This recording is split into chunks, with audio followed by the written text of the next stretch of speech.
दोस्तों, एक आईपीएस अधिकारी दूध वाले का भेष बनाकर शहर की तरफ रवाना होते हैं। रास्ते में एक चेक पोस्ट पड़ता है। जब चेक पोस्ट पे पहुंचते हैं तो वहां पे इनकी गाड़ी को रोक लिया जाता है। दरोगा आता है और इनकी गाड़ी का चाबी निकाल लेता है और कहता है, तुम्हारी गाड़ी का कुछ भी ठीक नहीं है, तुम्हारी गाड़ी का चालान होगा। लेकिन दोस्तों, इनकी गाड़ी का सब कुछ ठीक होता है, फिर भी दरोगा नहीं मानता और कहता है, अगर तुम अपनी गाड़ी का चालान नहीं करना चाहते तो तुम मुझे पैसे दे दो, तभी हम तुम्हारी गाड़ी को छोड़ेंगे, वरना तुम्हारी गाड़ी यहीं पे खड़ी रह जाएगी। दोस्तों, आखिर उसके बाद क्या होता है और उस आईपीएस अधिकारी को आखिर दूध वाले का भेष बदलकर जाने की क्या जरूरत पड़ी, आइए जानते हैं पूरी कहानी इस वीडियो में। लेकिन वीडियो में आगे बढ़ने से पहले बस वही छोटी सी रिक्वेस्ट, वीडियो को लाइक नहीं किए हैं तो वीडियो को लाइक कर दीजिए, चैनल को सब्सक्राइब नहीं किए हैं तो सब्सक्राइब कर दीजिए, जिससे हमारा हौसला बढ़ता रहे और हम आप लोगों के लिए इसी तरह की कहानियां लेकर आते रहें। दोस्तों, ये कहानी है बिहार के एक जिले की। उस जिले में एक लड़का होता है जिसका नाम अंश होता है। अंश ने पढ़ाई पूरी कर ली थी और पढ़ने लिखने में काफ़ी ज़्यादा होशियार था। वो नॉलेज भी काफ़ी ज़्यादा रखता था। वो इधर उधर छोटी मोटी नौकरियां कर लेता था, उसी से अपने परिवार का भरण पोषण करता था। अभी अंश की शादी नहीं हुई थी। एक दिन की बात है, उसकी माँ बीमार हो जाती है। वो जगह जगह पे डॉक्टरों को दिखाता है, लेकिन सभी डॉक्टर बोलते हैं इसको फलाने अस्पताल में लेकर जाओ, ये वहीं पे ठीक होंगी, तुम इधर उधर भटकते रह जाओगे, लेकिन तुम्हारी माँ ठीक नहीं होने वाली। अंश अपनी माँ को लेकर उस अस्पताल में चला जाता है। वहाँ पे चेकअप कराता है। चेकअप कराने के बाद वहाँ के डॉक्टर कुछ दवाइयाँ लिखते हैं और अंश से बोलते हैं कि तुमको शहर जाकर ये दवाइयाँ लेकर आनी है। अगर तुम इन दवाइयों को लेकर आते हो तभी तुम्हारी माँ के हालात में सुधार होगा, वरना तुम्हारी माँ इसी तरीके से बीमार रहेंगी और हो सकता है इनको दुनिया भी छोड़ना पड़ जाए। अब अंश परेशान हो जाता है। वो कहता है, डॉक्टर साहब ऐसा कुछ नहीं होगा, मैं अपनी माँ के लिए दवाइयाँ लेने के लिए शहर जरूर जाऊँगा। वो अपनी बाइक को स्टार्ट करता है और शहर की तरफ रवाना हो जाता है। शहर में जब जाता है तो रास्ते में एक चेक पोस्ट पड़ता है। उस चेक पोस्ट पर जो ही पहुंचता है तो वहां पे दरोगा इसकी गाड़ी को रोक लेता है। गाड़ी रोकने के बाद इसकी गाड़ी का चाबी निकाल लेता है और कहता है कि तुम सारे पेपर मुझे दिखाओ। अंश अपना आरसी बुक, पॉल्यूशन पेपर, ड्राइवरी लाइसेंस और सारे कागजात दिखा देता है। फिर भी दरोगा नहीं मानता। वो हेलमेट की तरफ देखता है और हेलमेट की तरफ देखकर कहता है कि तुम्हारा हेलमेट पुराना है, टूटा हुआ है, तुम्हारे हेलमेट पे ही चालान बनेगा।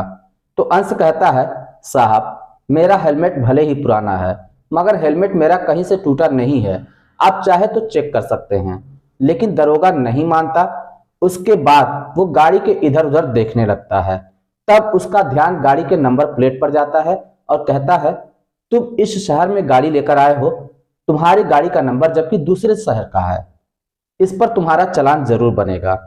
लेकिन अंश पढ़ा लिखा था। वो कहता है, साहब मैंने गाड़ी का कंप्लीट रजिस्ट्रेशन करवाया हुआ है, मैंने पूरा टैक्स भरा है, मैं इस शहर में नहीं पूरे भारत में जहां चाहूं वहां मैं अपनी गाड़ी को चला सकता हूं, आप मेरी गाड़ी का चालान नहीं कर सकते। दरोगा कहता है, अब तुम बहस पे उतारू हो रहे हो। देखो, अगर तुमको गाड़ी लेकर जानी है तो या तो तुम्हारी गाड़ी का चालान होगा, नहीं तो तुम्हें मुझे 500 रुपए देने होंगे। अब अंश परेशान हो जाता है और सोचता है, मेरे पास सिर्फ 500 रुपए ही है, अगर मैं 500 रुपए इनको दे देता हूं तो मैं अपनी माँ की दवा कैसे लेकर आऊंगा। वो मन में ठान लेता है, चाहे जो कुछ भी हो, लेकिन मैं इन्हें पैसे नहीं दूंगा। अंश बहुत ही शांत स्वभाव से जवाब देता है कि सर, जब मेरी गाड़ी का सारा कागज ओके है, मेरा नंबर प्लेट भी ओके है, मेरा हेलमेट भी ओके है, कोई दिक्कत नहीं है, फिर मैं अपनी गाड़ी का चालान क्यों कराऊं और आपको पैसे क्यों दूं। इस पर दरोगा नाराज हो जाता है और कहता है, तुम्हें पैसे नहीं देने हैं तो मत दो, लेकिन तुम्हारी गाड़ी का चालान होगा ही होगा। इस पर दरोगा अपना मोबाइल निकाल कर उस गाड़ी का फोटो खींचता है और 500 रुपए का चालान काटकर अंश के हाथ में थमा देता है। अंश जब अपनी गाड़ी के चालान को देखता है तो वो हैरान हो जाता है और सोचता है, ये तो बहुत ही गलत हुआ, इस तरीके से ये लोग किसके किसके साथ करते होंगे। लेकिन वो सोचता है कि चलो इस मामले में हम बाद में बात कर लेंगे, इसके बारे में हम बाद में विचार करेंगे कि मुझे क्या करना है। अभी फिलहाल मेरी माँ की तबीयत खराब है, मुझे दवाइयाँ लानी है। तो वो अपनी बाइक को स्टार्ट करता है और शहर की तरफ चला जाता है। जब वहाँ मेडिकल स्टोर पे पहुँचता है तो वो अपनी माँ के लिए दवा लेता है और दवा लेकर वापस आ जाता है। जब वो हॉस्पिटल पे वापस आता है तो अपनी माँ को दवा देता है और सारी बात अपनी माँ को विस्तार से बताने लगता है, किस तरीके से दरोगा ने उसकी चालान काटी, जबकि उसके पास आरसी बुक, ड्राइवरी लाइसेंस, पॉल्यूशन सर्टिफिकेट सब कुछ था, लेकिन फिर भी दरोगा नहीं माना और चालान काट ही दिया। तो अंश की माँ बोलती है, बेटा सब्र करो, उसको उसके किए की सजा जरूर मिलेगी, तुम चिंता मत करो। लेकिन अंश के दिमाग में गुस्सा भर चुका था। वो सोचता था कि मैं इसके खिलाफ आवाज उठाऊंगा ही उठाऊंगा। जब मेरी कोई गलती नहीं है तो फिर मैं अपनी गाड़ी का चालान क्यों भरूं।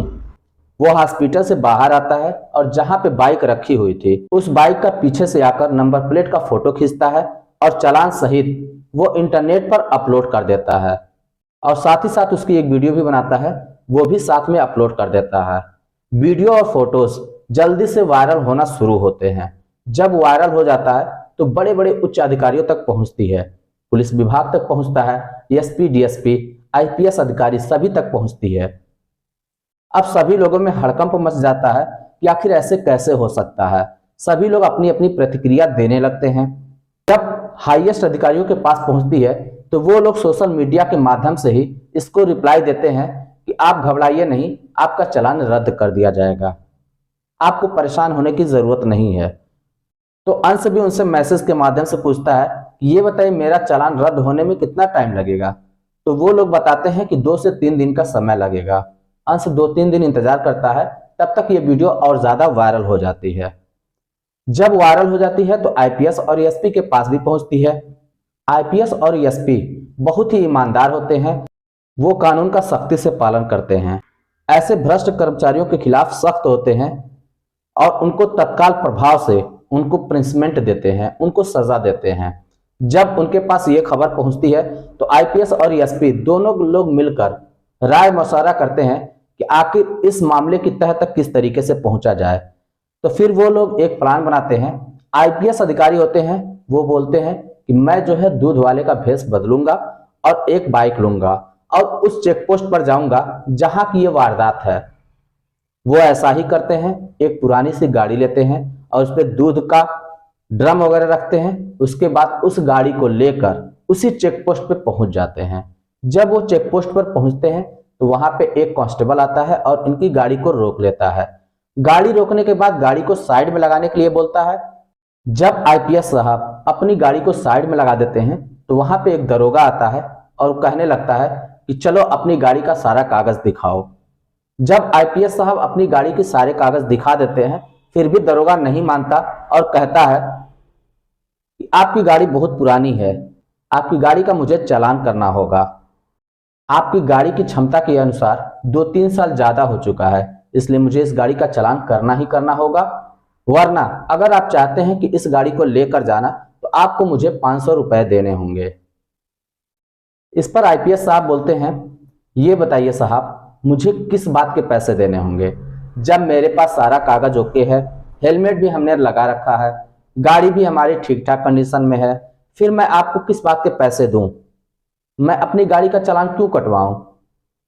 इस पर दरोगा थोड़ा नाराज हो जाता है और कहता है, देखो अगर तुम्हें गाड़ी लेकर जानी है तो तुमको चालान तो कराना ही होगा, वरना तुम मुझे 500 रुपए दे दो। इस पर आईपीएस साहब को गुस्सा तो बहुत आता है, लेकिन अपने आप को शांत रखते हैं और सोचते हैं कि देखते हैं दरोगा किस हद तक गिर सकता है। अब आईपीएस साहब और भी विनम्र आवाज से और भी गरीबी दिखाते हुए कहते हैं, साहब मेरे पास केवल इतना ही पैसे हैं, मैं जो भी पैसे कमाता हूं उससे ही अपने परिवार का भरण पोषण करता हूं, मैं इसी से रोज कमाता खाता हूं, मैं आपको पैसे कैसे दे सकता हूं, और वैसे भी जब मेरी गाड़ी का सारा कागज ओके है तो फिर मैं किस बात का चालान कराऊं और किस बात का आपको पैसे दूं। इस पर दरोगा पहले की भांति फिर भड़क जाता है और कहता है, देखो अगर तुम्हें गाड़ी लेकर जानी है तो तुम्हें पैसे देने होंगे, और अगर नहीं जानी है तो बाकी तुम समझो, तुम्हारा काम समझे, या तो गाड़ी का चालान होगा नहीं तो तुम्हारे ऊपर फाइन लगेगा। इस पर जो बगल में कांस्टेबल खड़ा था वो आके धीरे से कहता है, अरे बड़े साहब से क्यों लफड़े में पड़ रहे हो, 500 रुपए दे दो, बाकी मैं समझा बुझा लूंगा, कह दूंगा। फिर वो कांस्टेबल दरोगा साहब से कहता, साहब गरीब लगता है, इसको जाने दीजिए, 500 रुपये ले लीजिए और छोड़ दीजिए, बहुत बेचारा मजबूर दिख रहा है। इस पर आईपीएस साहब बोलते हैं, ये बताओ, मैं 500 रुपये तो दे दूंगा, लेकिन मुझे दूध रोजाना जाके बेचना है, तो क्या मैं रोजाना 500 रुपये दूंगा? अब इस बात को सुनकर दरोगा सोचने लगता है और कहता है, एक काम करना, आज तुम मुझे 500 रुपये दे दो, कल से 1 लीटर पानी और मिलाना शुरू कर देना। इससे तुम्हारा काम भी चल जाएगा और मेरा काम भी चल जाएगा, तुम्हें भी कोई परेशानी नहीं होगी और मुझे भी परेशानी नहीं होगी। इस पर आईपीएस साहब, जो दूध वाले के भेष में होते हैं, वो खींच के एक चमाटा लगाते हैं दरोगा को।